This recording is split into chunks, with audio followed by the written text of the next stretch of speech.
Welcome to London. Pour sa 94e édition, le Tour de France s'est choisi un point de départ exceptionnel. La capitale britannique dont tous les charmes historiques sont offerts aux coureurs tout au long des 7,9 km de ce prologue.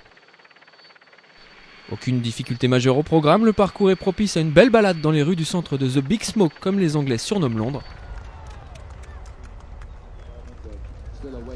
Sur ce parcours touristique, beaucoup perdent leur coup de pédale en cours de route. Les spécialistes se succèdent et nombre d'entre eux déçoivent.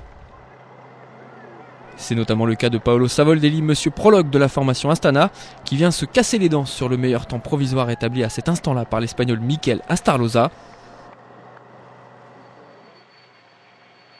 Tant que Stuart O'Grady ne pourra même pas approcher, la faute à une collision avec une protection à la sortie d'un virage.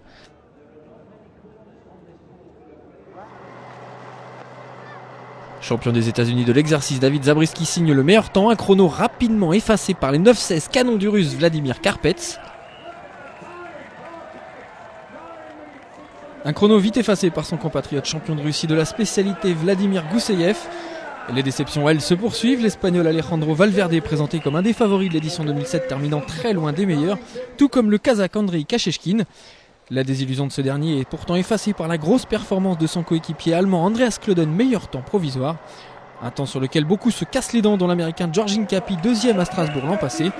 Les deux chouchous des londoniens, l'écossais David Millar et l'anglais Bradley Wiggins, échouent eux aussi face au chrono de Klöden. Annoncé comme le grand favori du jour, Wiggins termine finalement dans le même temps qu'Hincapie. La tâche d'Alexandre Vinokourov était, elle, connue, limiter la case d'entrée, le Kazakh visant, lui, la victoire générale. Mission réussie pour Vinokourov.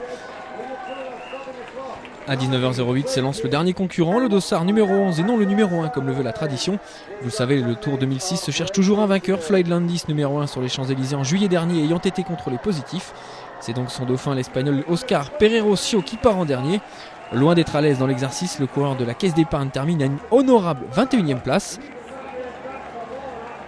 Mais au bout du suspense, le seul homme capable d'aller chercher le temps de Klöden est un pur spécialiste, champion du monde en titre, le Suisse Fabian Cancellara. Auteur d'un temps absolument ahurissant sous la barre des 9 minutes 8,50 plus précisément, le coureur de la CSC endosse donc, comme en 2004, le premier maillot jaune de cette 94e édition.